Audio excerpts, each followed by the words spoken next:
Hello everyone, welcome to Miss Jess Suggests. This is a new segment from the Ames Free Library. I'm Miss Jess and I'm the Youth Services Librarian at the Ames Free Library. Every few weeks I'm going to sit down with you here and recommend some great reads. They might be seasonal, they might be new, they might be something great from a favorite author, or maybe they'll just be some of my old favorites. But whatever they are, stay tuned for some good stuff. Today I'm going to feature juvenile fiction. These are books that generally appeal to 3rd to 8th graders, and while of course not everything in this section is going to appeal to every reader, there is something in this section for everyone. These books here are some great new books. I'm guessing it's been a little while since you've been able to come to the library, so I want to highlight a few really good reads that may have slipped under your radar over the last few months. We're going to start with Wink. Wink by Rob Harrell. This is a realistic fiction. We might even call it a subcategory of school story. And it's going to really appeal mostly to those middle school readers, maybe some upper elementary. So 5th, 6th, 7th graders are going to enjoy this book. Now, any book that opens with a radioactive middle schooler is instantly appealing, right? You kind of can't go wrong with that. Ross is strapped to a bed in a clinic getting radiation treatment on a tumor just above his eye. But before he gets too far into his procedure, the story backs up and Ross gives us an overview of his life. He's a pretty typical kid. He's hanging out with his friends and goofing off the summer before middle school starts for 7th grade for him, until his dad notices this weird lump above his eye. And then they discover that he has this rare form of cancer. So the chapters on his medical diagnosis and the procedures are interspersed with chapters about Ross's real life. Some chapters open up with a comic book panel drawn by Ross, so it's a little reminiscent of Diary of a Wimpy Kid or Captain Underpants. Ross has always liked to doodle, but he's losing his friends. He has fallen victim to the class bully, and he's spending more and more time at the radiation clinic. And while these things are happening, he starts to find himself more and more drawn to music too. So not just doodling, not just drawing, but also to performing and playing music. And this takes him down a whole new path. This is one that takes him further away from some people in his life, but actually draws him very unexpectedly nearer to some others. So in the end, maybe we're really all more alike than we think. Wink humorously handles this really difficult topic, but it also makes sure that the cancer at this story really doesn't overshadow the boy at the heart of the story.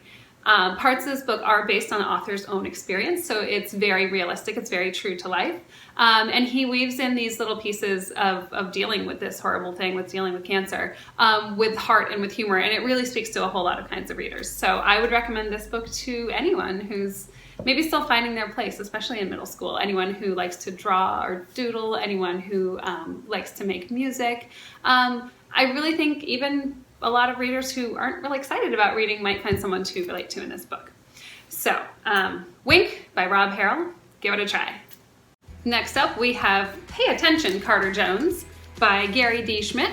This is another book that's realistic fiction, also would go along in that category of a school story. Also appealing to maybe middle schoolers, but more into that upper elementary range. So this story starts with, you can see on the cover, there's a whole lot of mess going on in Carter's life right now. Well, the story opens with a little taste of Mary Poppins, when a butler just appears out of the blue, but exactly when he's needed. So Carter Jones is dealing, you can see, with a lot. It's the first day of middle school. It is pouring down rain. The dog just threw up on the floor again. The car won't start. Carter hasn't seen his dad since he left on his last deployment.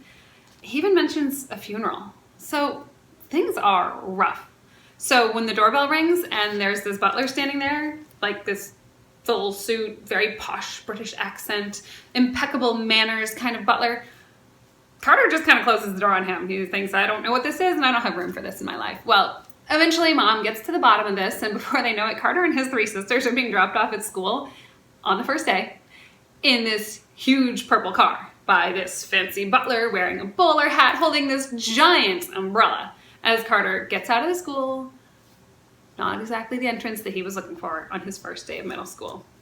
So, the butler, that is Mr. Bowles Fitzpatrick to you. He does help out around the house. He's really good with the kids and making sure they get things done when they need them. But he's also this source of embarrassment for Carter. I mean, the car, that umbrella, cricket whites, not his idea of being cool in middle school. So he's got a bit of a rocky relationship with him until Carter and Mr. Bowles Fitzpatrick find some common ground and they can connect over all these difficult things that are going on in Carter's life. So this book is a bit of a journey of self-discovery. It's humorous, it's touching, it's really pretty relatable for a lot of kids, except for the whole very fancy butler showing up at your front door kind of thing. But, you know, it's a quick read. It's very accessible.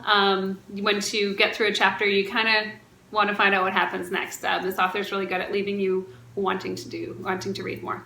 Our third featured pick of the day is Clean Getaway by Nick Stone. This is another realistic fiction book, but it does have a little bit of an element of adventure, so maybe a little bit of a heist story going on here.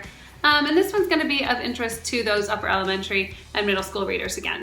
So, William Lamar, also known as Scoob, he's gotten into some trouble at school. He punched another kid, but he was defending his friend's younger brother. So he really didn't start the trouble. But not only is he in trouble at school, his dad comes down hard when he gets home. So his dad is very strict, very no nonsense, and pretty much puts him under house arrest. He's grounded, he can't do anything, he can't go anywhere. He even canceled their holiday trip to this amazing tropical island.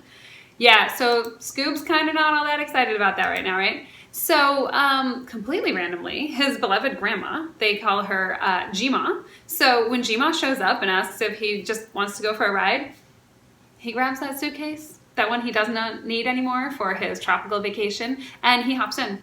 But he's a few miles into the trip before he realizes that, wait a minute, this isn't Grandma's car. This is this huge RV. So they're not just going out for a day trip. Well, here we go. Scoob and Gma hit the road on this epic adventure across the southern part of the United States. So as they kick off their trip, an important thing to learn is that readers learn that Scoob is a black boy, but his grandmother is white. So Scoob runs off. He takes off with his grandma. He's trying to just kind of escape his punishment. He wants to get out from the strict rules of his father for a little while. He wants to feel like he's with someone that understands him and that he can breathe, right? And Gma, well, she seems to just want to go and revisit these places that she had gone with his grandfather. Every place they go, she talks about what it was like when they were there and the things they did, but also what it was like to travel with him, as they were a mixed race couple in the mid-20th century. So that was definitely a different time, and there were different expectations. And so traveling this with Gma and Scoob brings back these memories that she has of traveling the first time around years and years before with his grandfather. But then throughout this whole trip, there are some unexplained moments. Like, did he just see Gma out there switching the license plate? And did she actually pay the bill before they left the restaurant? Why aren't they answering Dad's calls? What is really going on here? Well, so this was a chance for Scoob to get out and get away, but maybe Gma has some bigger plans going on here. So really, are they runaways or are they fugitives? Well, as Grandma drives down memory lane, there's some good, some bad, and some ugly memories. But Scoob sees a little bit of his family history, and he starts to wonder who his family really is. Is Gma really just this sweet old lady, or is there more to her past? And what about Dad? Is he really just this really strict, mean rule enforcer? Or is he just somebody who loves his son too much to see him make these same mistakes that past family members have made? So this book explores family relations. It touches on racial tensions, historical racial tensions in the southern part of our country. And it reminds readers that there's so much more to all of us if you just listen. So, highly recommended. A great rising author if you like books by Christopher Paul Curtis, or if you are a fan of Jason Reynolds, then you probably are going to really enjoy this book.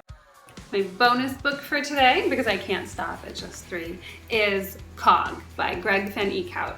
It is kind of realistic fiction, but with robots. So I'm going to call that science fiction. And there's definitely a lot of adventure in here. This book is really great for elementary readers. So maybe a strong second grade reader, or if you're reading aloud, if there's a grown-up reading aloud to a student, this would be a lot of fun, I think, maybe for second graders. And then that upper elementary, 3rd through 5th grade age, this book is going to be just right. My name is COG. COG is short for cognitive development, the process of learning how to think and understand. When I learn something, I enjoy telling people about it. It is part of my programming. Well, if you start reading this book and it sounds like there's a robot talking to you, it's because there is one. So COG is an intelligent, kind robot. He is programmed just to learn and retain information quickly and in massive amounts. So, I mean, how cool is that? He just downloads information and he knows it. But he also happens to look like a 12-year-old boy.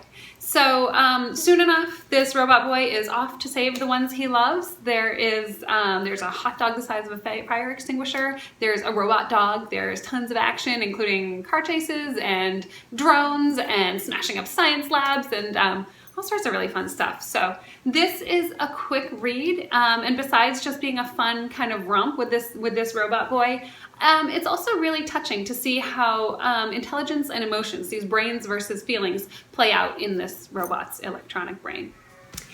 And because I cannot stop at just one, I have 2 bonus reads for you today. This is Class Act. Many of you probably read New Kid over the summer. So Class Act by Jerry Craft, another realistic school story, also is a graphic novel. This is going to definitely be for that very upper elementary and middle school age group. So 4th, 5th, 6th, and up. A lot of you did read New Kid over the summer. This one is a companion book. Same school, same group of friends, but this time instead of following Jordan's story, we revisit them in the 8th grade to see what his friend Drew is up to. So as you can see here on the cover, Drew is juggling all of these things: friends, relationship, grades, where he really fits in, where he wants to be compared to where other people think that he should fit in or who he should be. And so really this book is about, will his worlds come together or collide and bounce off each other, and how he kind of copes with that. So all these questions really are kind of fundamentally inside all of us. You know, who are we? Who are you? But that's really up to you, isn't it?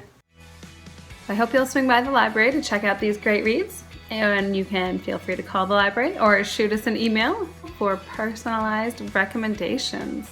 Check back soon to see my next video for some more suggestions. Till then, be well and read well.